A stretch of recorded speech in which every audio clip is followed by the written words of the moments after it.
Are you not ready? Okay. Is he bringing one to you? Okay, okay. Okay, then we'll officially get started with our work session tonight, everyone. Welcome to our Tuesday, May 26th work session. We are going to start with our economic development strategy, and Gary Hill is going to lead our discussion. Thanks, Council and Mayor. When we last left our heroes, we had talked about the purpose statement and guiding principles and had a good discussion, and I was left with the task of trying to incorporate the thoughts that were given about those into those two documents. So would like to review the purpose statement, and the changes from last time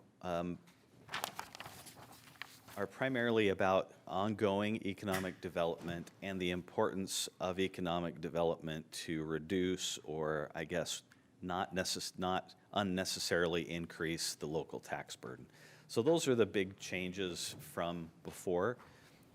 Would love any feedback on if we're close to the mark now or if we need to go back to the drawing board. This is also in your staff report. Councilmembers, do you have any feedback or questions on the economic purpose statement and whether Gary appropriately captured our discussion? Very comfortable with it. It looks like you're getting head nods. Okay, awesome.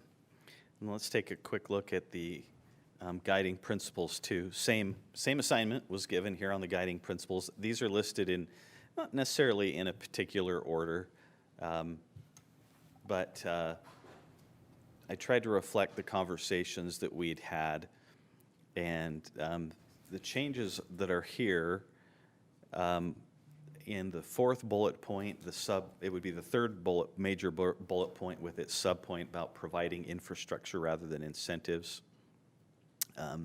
is a clarification on that wording.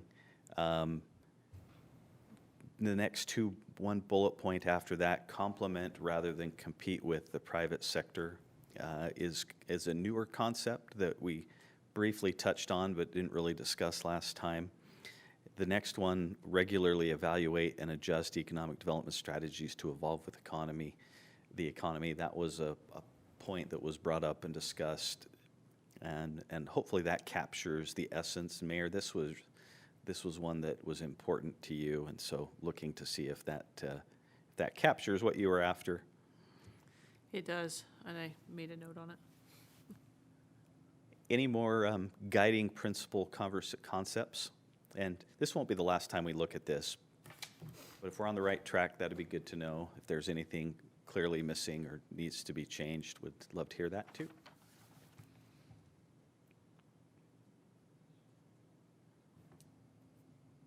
Looks good to me. Yeah, I agree. So feel free to look that over, and I saw another couple of thumbs up, so I think we're on the right track here. Okay. Since that last meeting, Council, you were all asked to do a survey to help us select criteria by which we could evaluate economic development strategies. This falls squarely into the category that if everything's a priority, nothing is. And if we want to have economic development strategies that achieve the goals that you are after, then we need to have some criteria to gauge, is this important to you? Is this going to achieve the ends that you have in mind or not? So we can drill down into any of this data. This is a summary of the results of the 6 of you and your rankings of the different strategy. These are listed in from highest to lowest. And if you remember, the goal was to come up with 8 to 10-ish that we could use to evaluate our criteria with. Not that the second set, 17 from, I can't remember what, I took the rankings off, but anyway, the set that's in kind of the gold, yellow, orange color, those will be useful. Those are not unimportant, but it seemed like there was a kind of a clear distinction of the criteria on your left. So with that, first question I have for the council is, does that look like the right 10 or 11, in that case, primary criteria that would matter to you as a measure of success? In other words, if it doesn't generate sales tax or help with the sales tax generation, then that's maybe not a strategy that's terribly important to us to pursue. So first question is, do we have the right group there? And then the second question is, how do you feel about the ranking? Does that reflect how you feel about prioritizing those? So let's start from maybe the top. And this was, of the 6 scores, 5 of them were a 4, which was the highest. The next one was a 3, which was very important. And so that was a pretty clear winner. You'll notice it was the only one that received that high of a score. And then the public return on investment category, this is the concept that there has to be a benefit back to the broader community for how we are spending our economic development dollars, as opposed to just a benefit to the business or company that we're trying to provide a benefit to. Gary, how would that differ from number 6? So question 6. So question 6 was geared at, and we can look at the wording, but question 6 was geared at it providing a benefit to a large section of the population versus a small section of the population. First one was about benefit to the business versus benefit to the public. Thank you.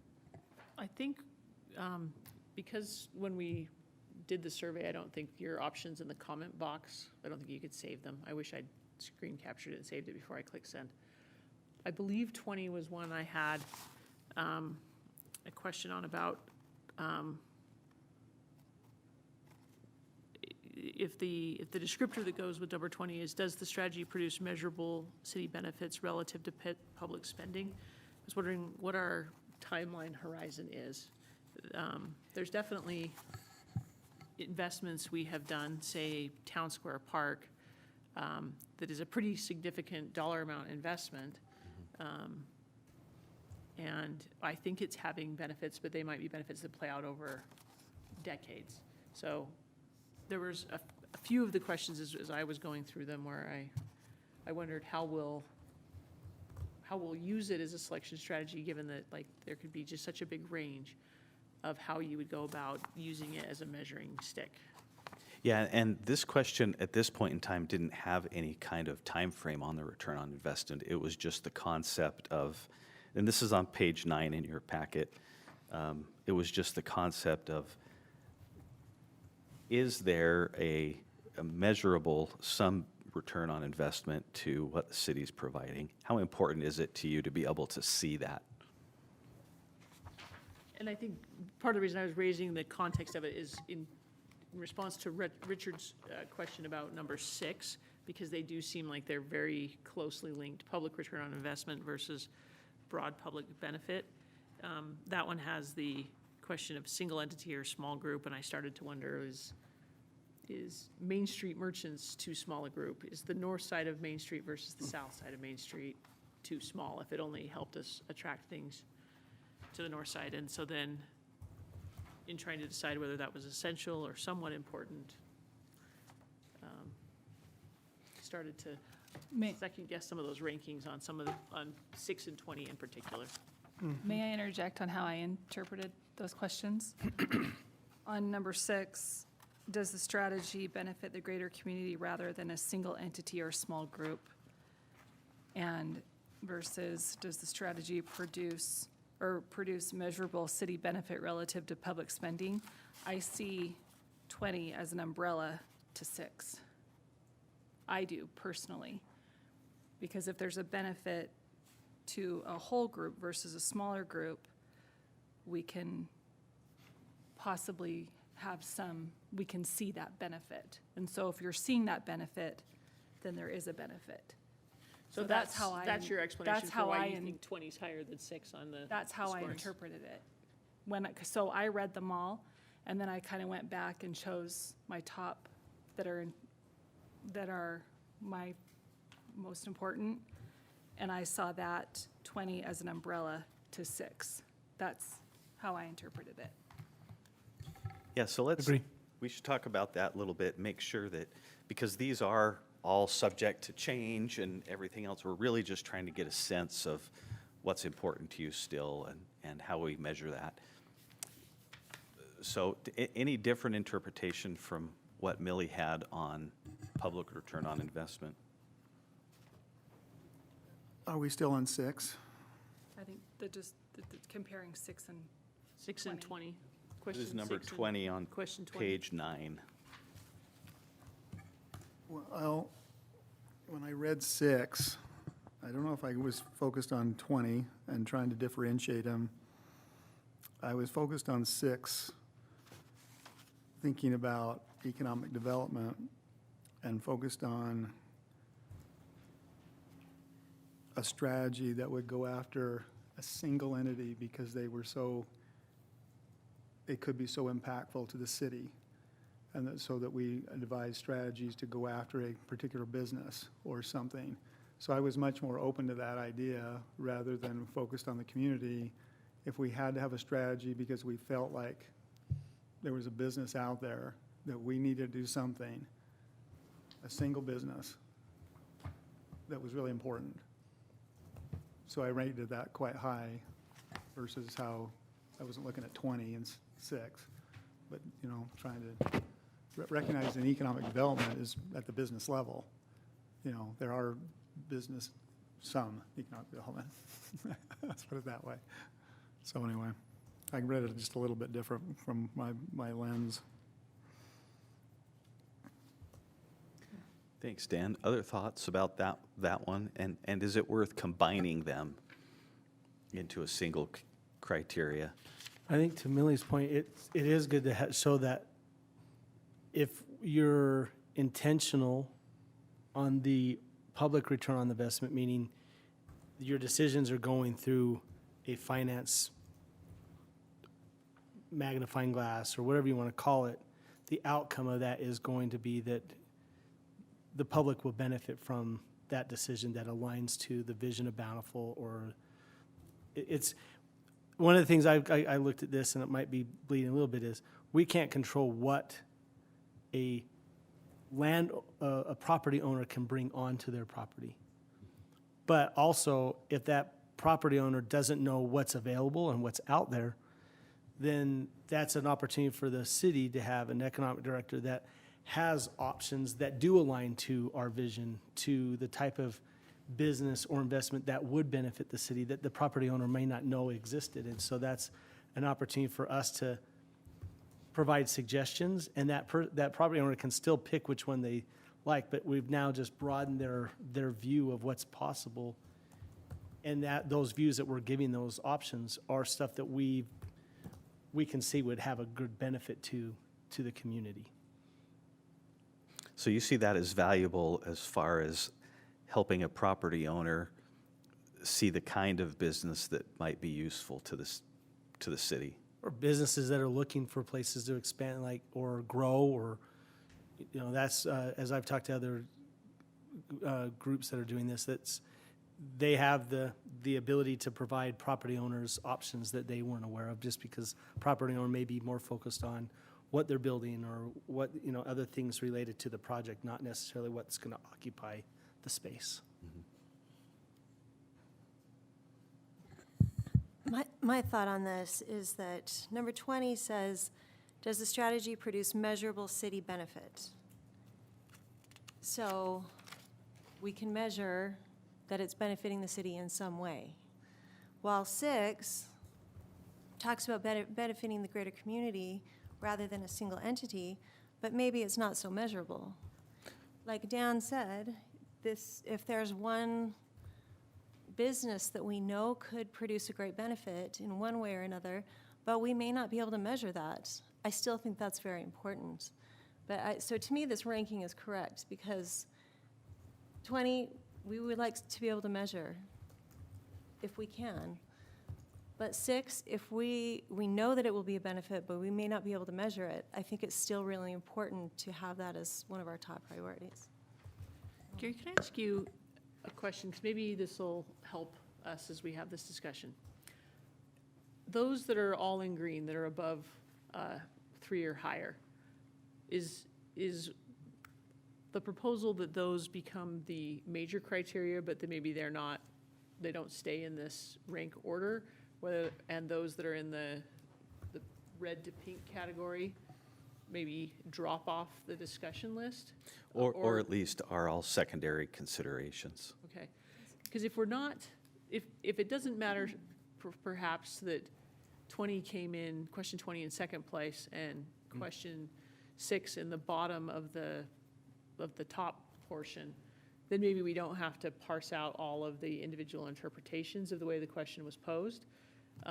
If that group is all gonna kind of be mixed in together and considered equal, versus if we are thinking that, a proposal that does sales tax generation gets weighted higher than a proposal that has broad public benefit.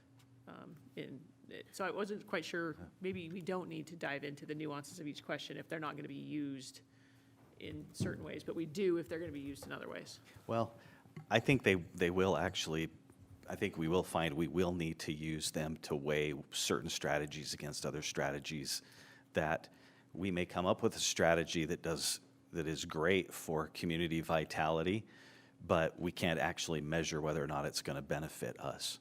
So I think the order of those two is important.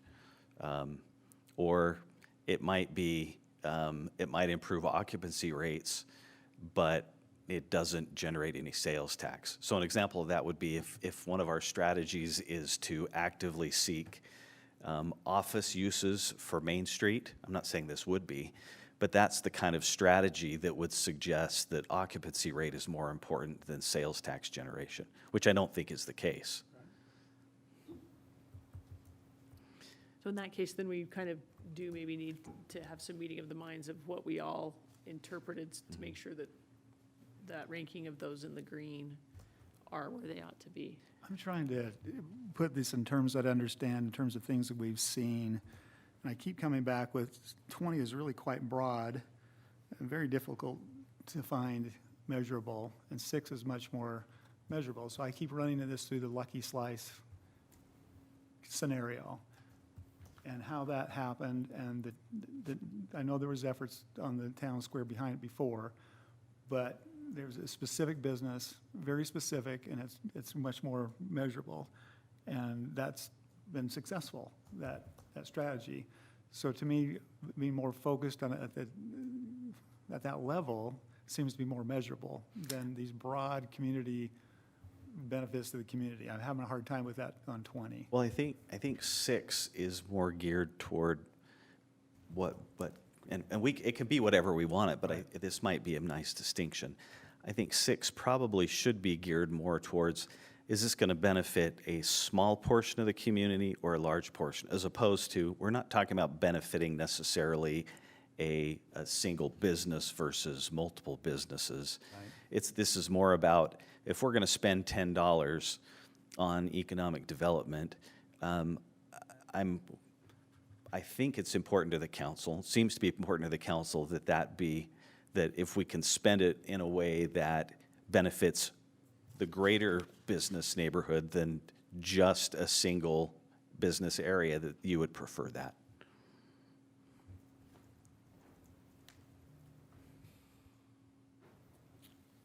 I don't know. We've spent a lot of money on Main Street, and that is a singular business area. Mm-hmm.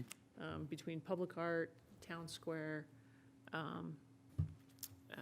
RDA investments in certain properties.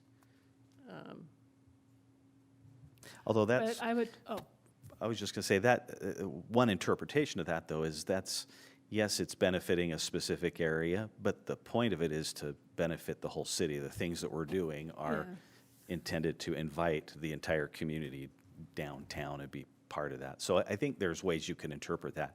None of this is going to be perfect. I don't know that we want to get hung up terribly on definitions at this point, just kind of the concepts. So, anyway, sorry, Millie.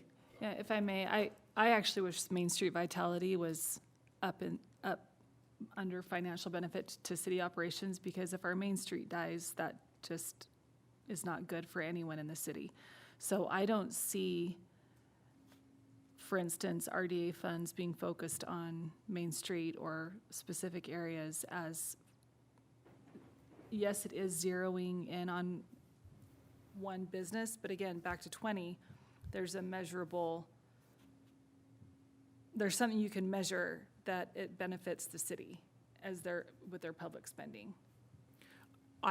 So I agree with you that I completely agree that spending on Main Street has broader intangibles for the entire city. You know, it's a cultural heart to our city. It helps other areas also appear more vibrant. I think there is an argument, just for the sake of argument's sake, that if you were, say, a business located in the square off 2600, that you'd maybe wonder why the city was putting something there. And if we, as the elected officials, can point back to some, you know, metric or rubric that points us to, you know, why here versus your particular part of the, you know, the economy of Bountiful, then that's helpful. But I think there are multiple lenses Yeah. that you could look at it from, if depending on which perspective you hold. Are you a business owner located in a certain part of town? Are you, you know, a taxpayer who, you know, wonders why we're doing these things? Or you're someone that's taking advantage of the increased vitality and experiences that we're creating? And it helps give us a certain vibe or feeling that then ultimately makes us attractive for a Yeah. whole range of things. There's lots of ways to look at it. And that's why I think I prefer question 20, because if you can measure it, and if it's benefiting the city as a whole, I really do feel like 20 is an umbrella to 6, personally.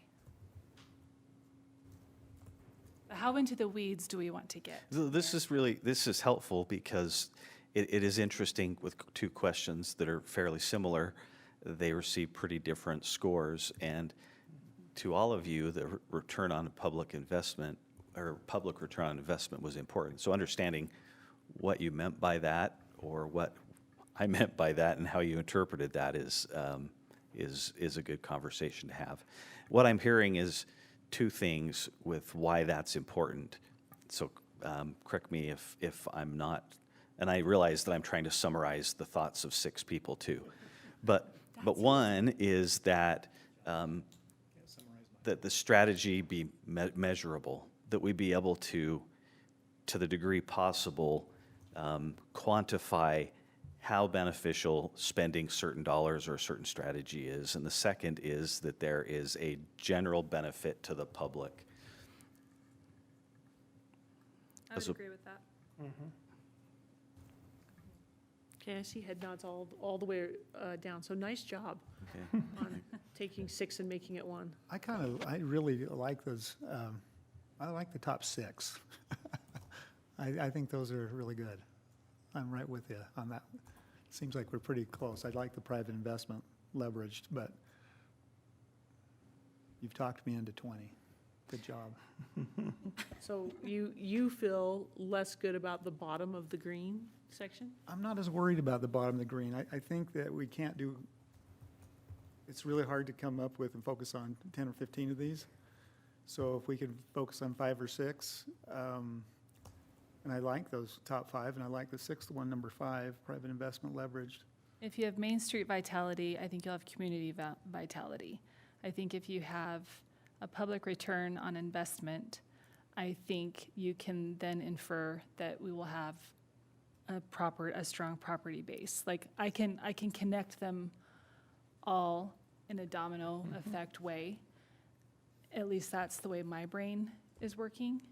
If we have sales tax generation, we can assume that we have a high occupancy rate of improvement, or Well, and let me suggest something too, if I can. So this really was just the first half of this exercise.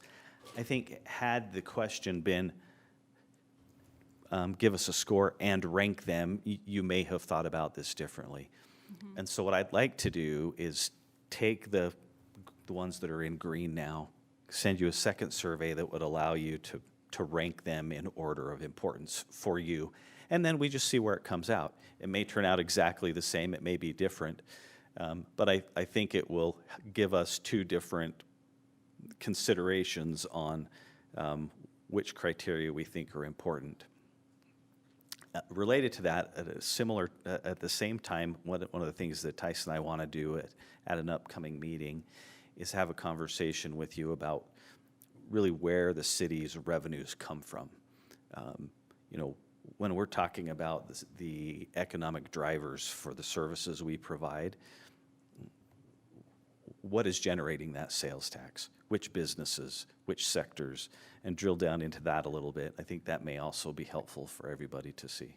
Do you think you could compare or add into that our sales tax leakage study from the general plan? Because I think understanding where current revenue streams come from is very important, as you point out. But we spent a lot of time for over our 3-year general plan talking about, you know, opportunities that we're walking away from us in some big categories. Yeah, it'll be interesting. It'll be good to revisit, especially because some of those categories will never attract. You know, one of the main categories that leakage study identified was like sporting venues as a category. Well, we're probably not going to attract a major league team of any kind to Bountiful. Another one was, if I remember right, was hardware stores. Well, we have several around us. Another important thing in there was grocery stores, that was one where there isn't leakage. It also happens to be right in the top 2 or 3 most important revenue sources for the city. So are we likely to attract another grocery store to Bountiful? Probably not. If we do, it'll come at the expense of one that we already have. So I think comparing those two is important. So what we'll do is we'll prepare those conversations, and then we'll send out a second survey and let you rank these, and we'll come back. Okay. Any other elements you wanted to discuss or present? Not tonight, thank you. Okay. Then, in that case, we will move on our agenda. We saw that Tiff Miller, the Executive Director for the South Davis Recreation District, has joined us and is going to give us an update tonight. We do need to know which sports event you are coming from, and did they win?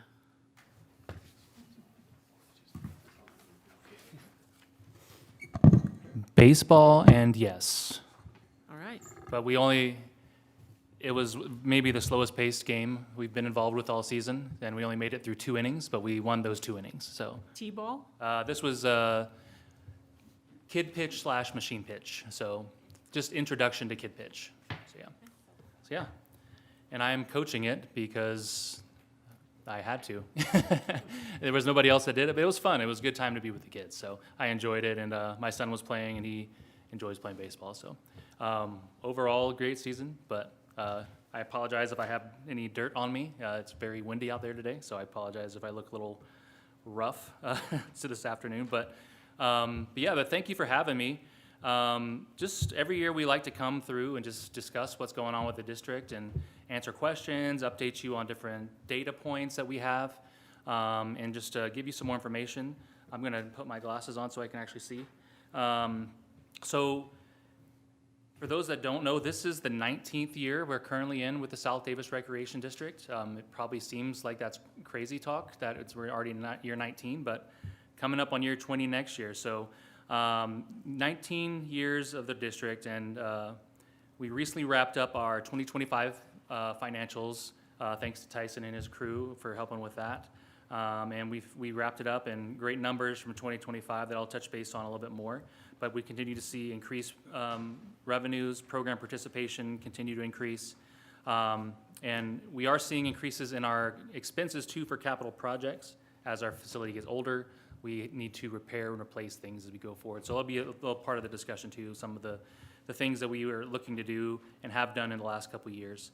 But we're still going strong, and we look forward to serving this community, the 5 cities, including Bountiful, for the for the upcoming future, how many, 30, 40, 50 years, how far down the road that might be. So we're excited how 2025 turned out, and we're looking forward to the next couple of years going forward. So the next one right there. So just an order of sort of what we're going to talk about today. So a little bit of review for 2020-25. Looking at 2026, some updates there. Just talk about some ways that we currently work together, just to highlight a few of those. Talk about some program updates and talk about how the city of Bountiful is represented within our programs. And then looking at the district future, just talking a little bit, we've talked, I think, on a number of these topics in the past, but just sort of giving you an update as sort of where things are on any of those discussions going forward.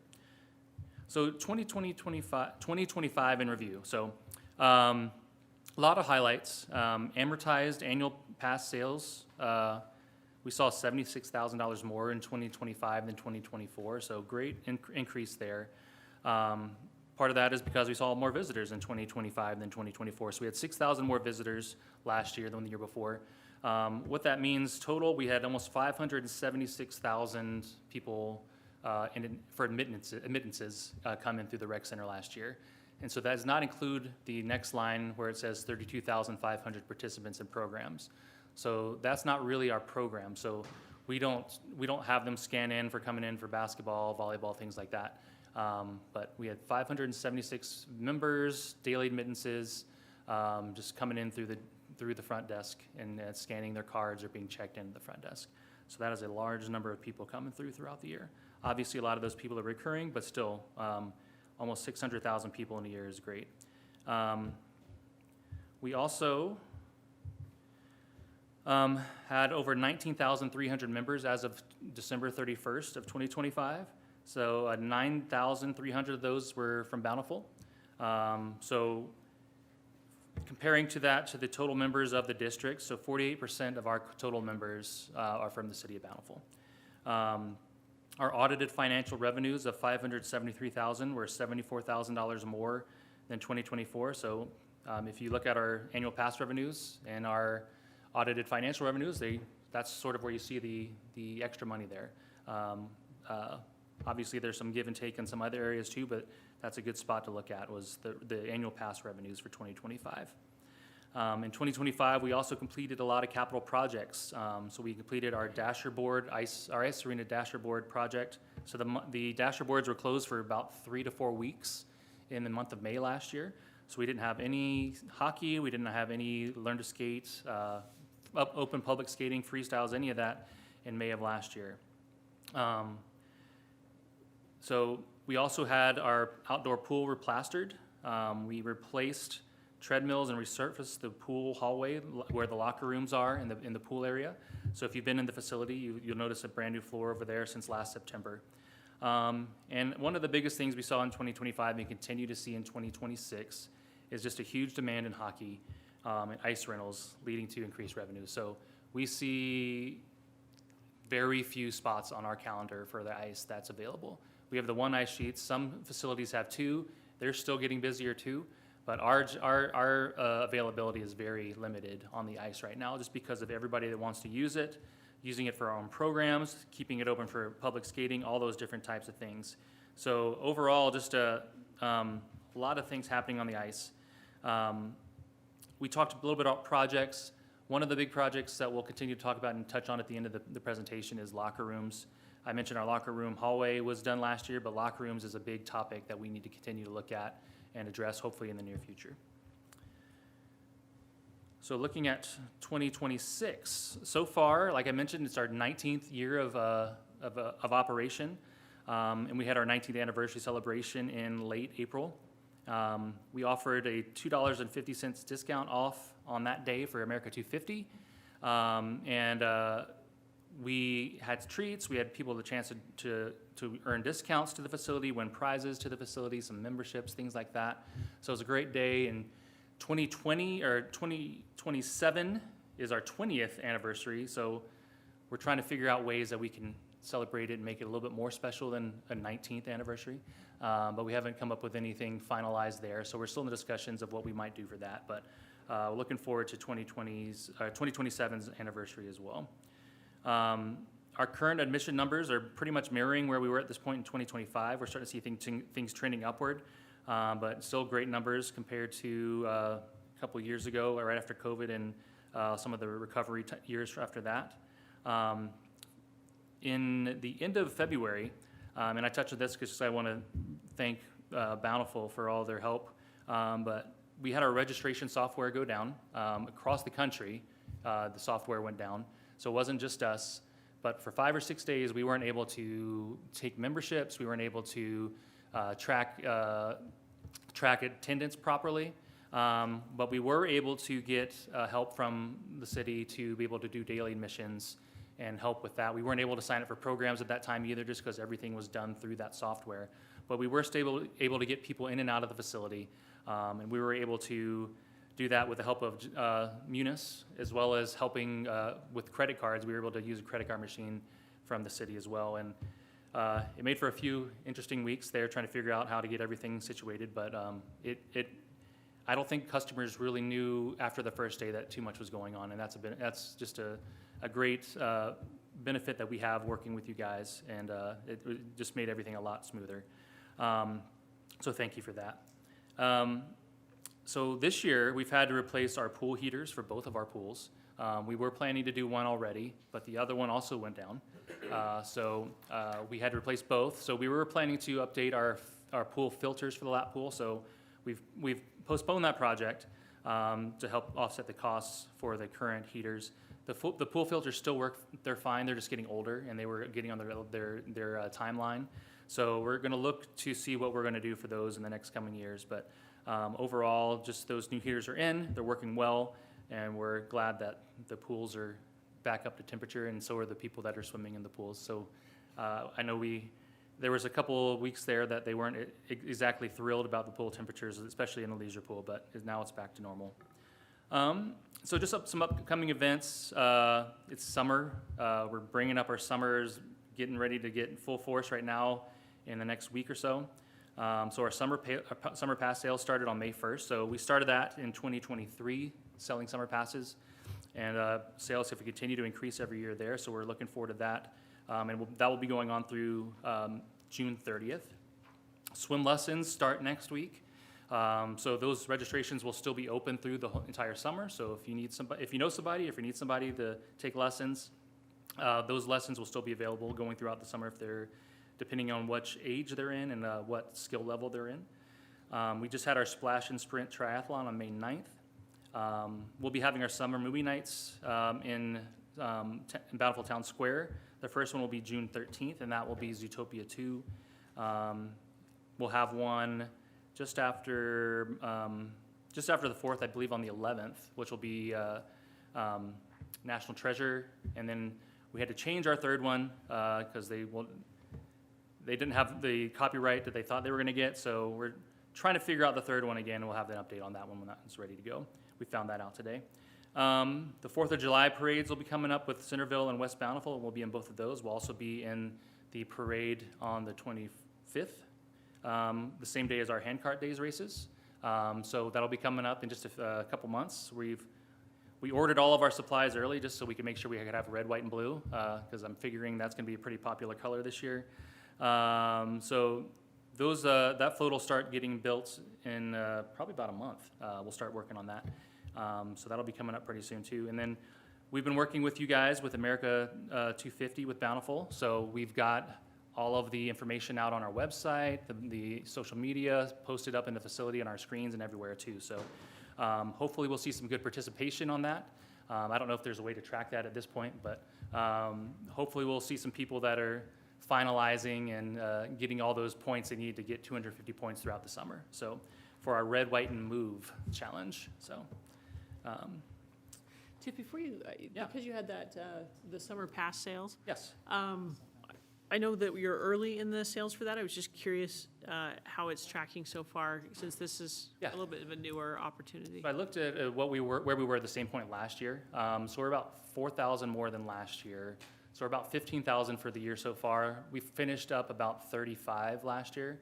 Then there's some attrition at the end of the year, if this makes sense, because we do allow them to upgrade to a full family pass or a full pass by September 30th. So there is some money that comes out of that, but then it goes towards our annual passes. So right now, we're doing well. We're tracking higher than last year, and hopefully we'll continue to do so as we get into the next week, as summer really starts to pick up, so. Thank you for that update, and thank you for your help and participation on our Bountiful 250 committee. Appreciate that, and I know that our former colleague Cecily Price-Hewish has really embraced Red, White, and Move and has you doing lots of things for that group. No, it was fun, and hopefully, like I said, hopefully people will get out and participate in all the different activities that they can earn points for throughout the summer. All right. So working with you guys, we've touched on a little bit things already. So we touched on America 250, but interlocal agreements is something we've always had with you guys, and currently the biggest one is our accounting / payroll interlocal with you guys, and obviously we have other ones that we have. The parks where you get the grounds ready for some of our programming. We work with you at the ice ribbon, obviously. We work with you to do our grounds around the facility. So there's a lot of ways that we work together, and we're very grateful for all that the city is able to do for us. And obviously, we will continue to do that as long as we possibly can, because I think it's a mutually beneficial for both of us. I won't touch on America 250 again, other than to say I think it's a great opportunity, great program, a lot of fun activities. It ends on Labor Day with our Labor Day Triathlon, which just happened to be the 250th day of the year.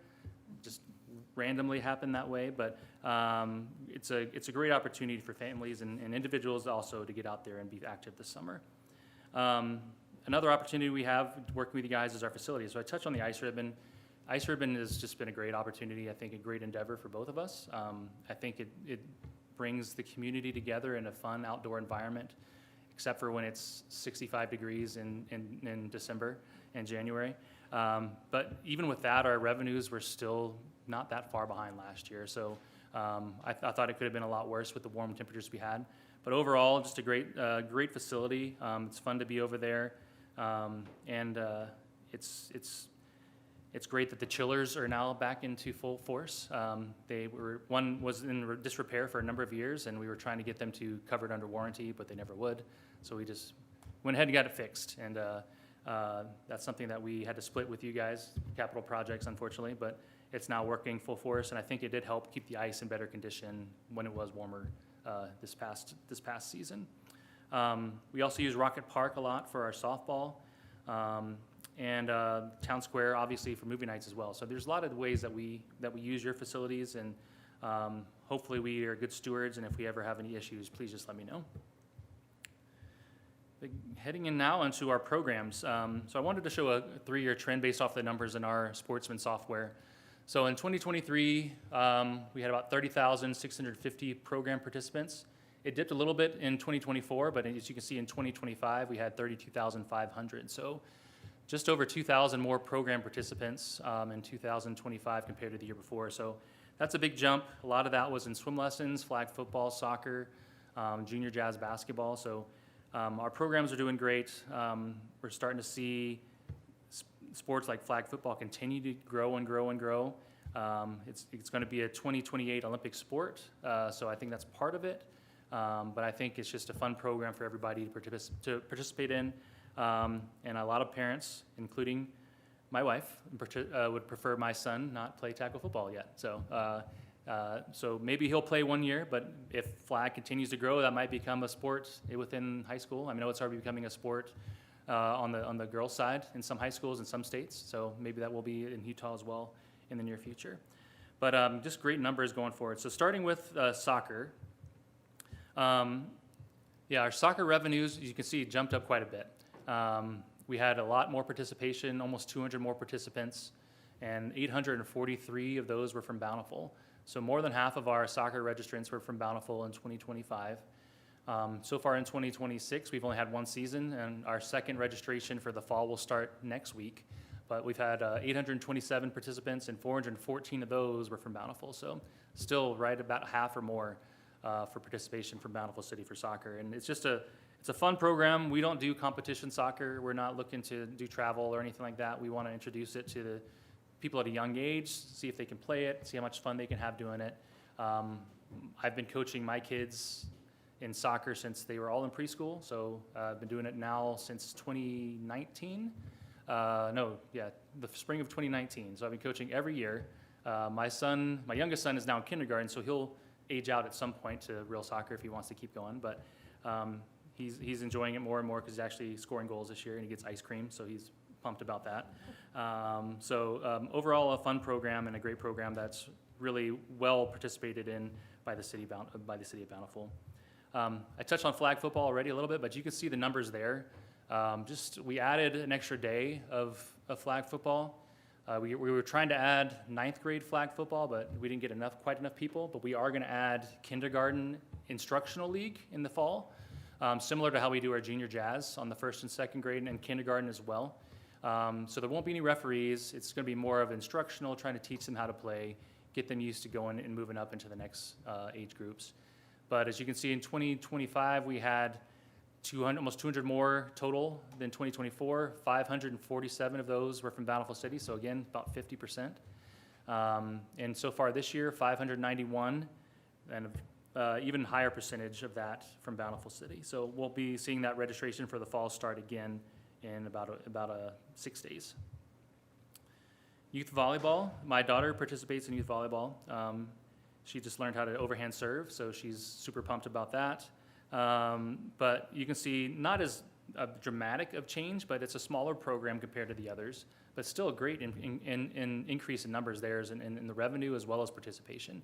As you can see, and again, more than 50% from Bountiful City, both last year and just under that for this year so far, but we have more registrations coming up in about 6 days. How has the high school system adding boys volleyball impacted this group? It hasn't really affected us had too our- much. I mean, I think we're actually probably seeing some more boys participating in the off season from that season for the high school, because we do have it all the way through 12th grade. One of our few programs that goes all the way up that high. But we do see some, but still not like huge numbers of males participating. But yeah, That one will be interesting to track since Yep. one of our high schools just won state in that category. nice.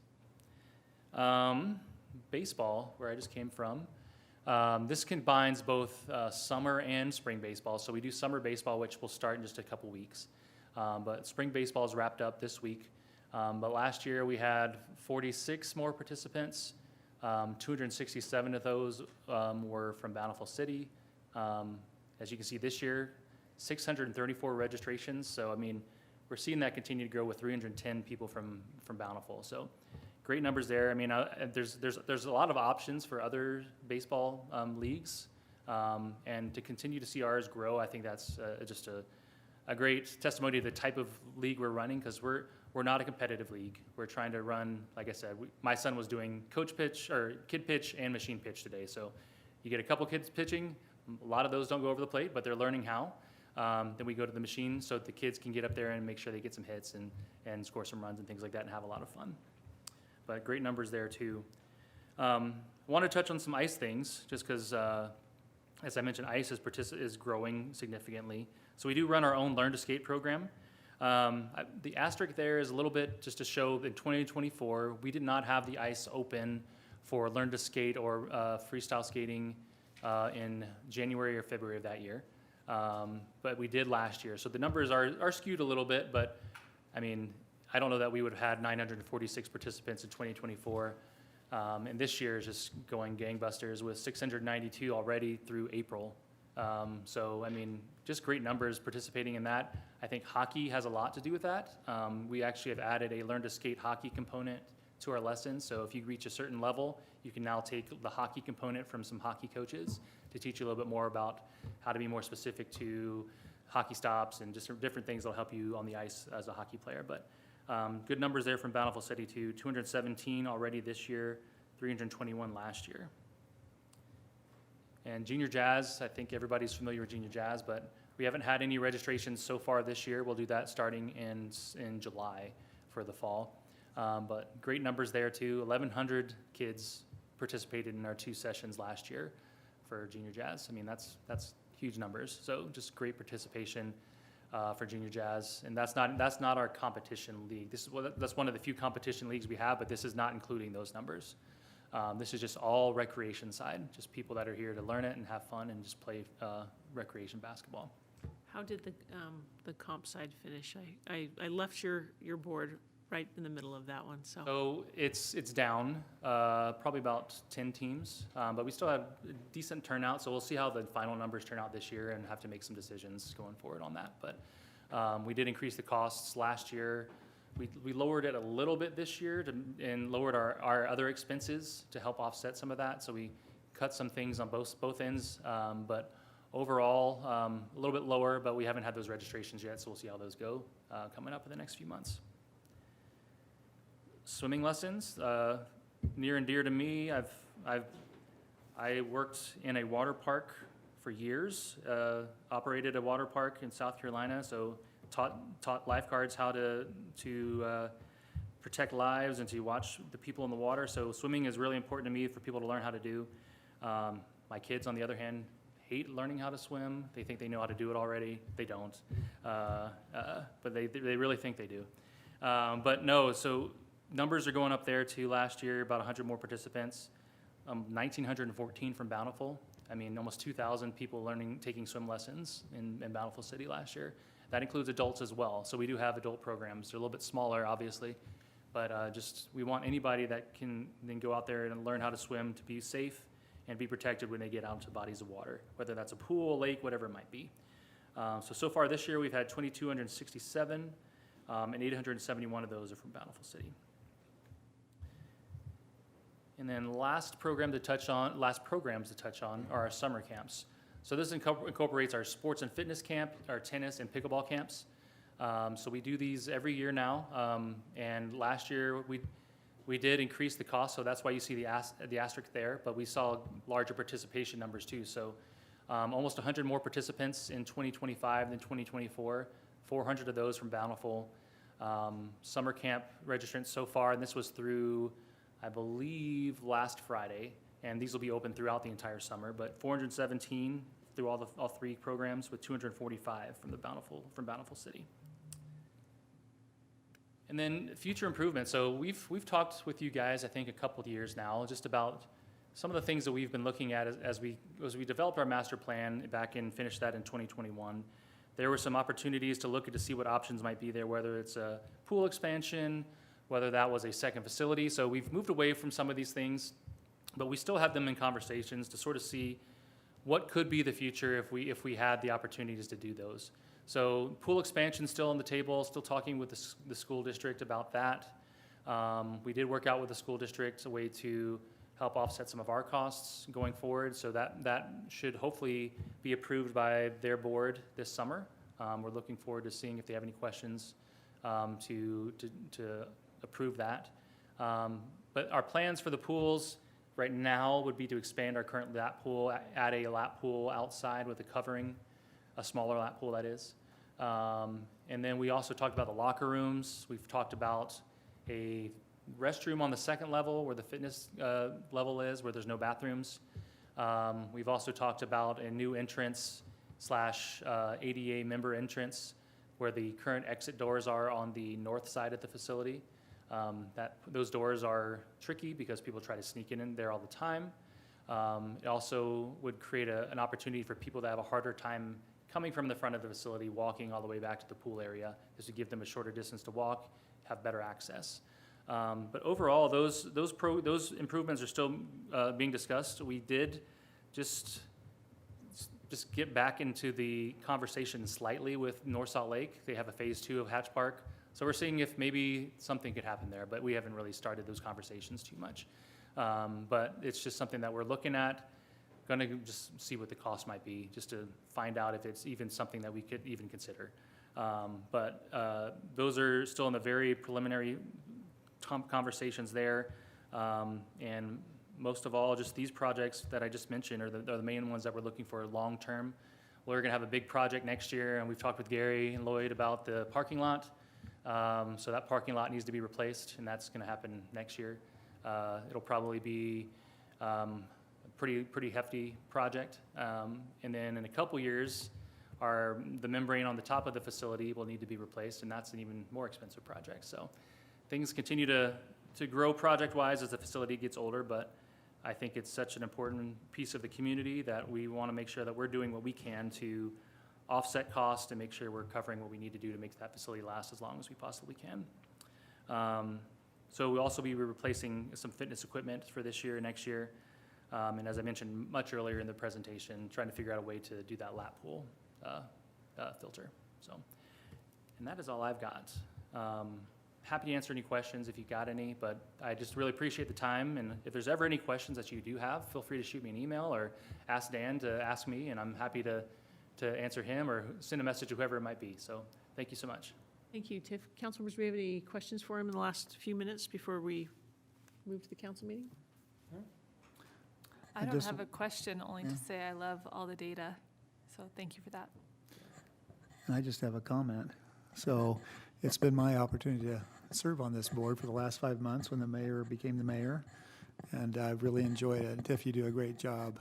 Thank you for all the time and effort you put in, and your staff. I hope they know how much they're appreciated, and we get to, it's kind of fun. One of the things they do is they recognize some of their staff every meeting.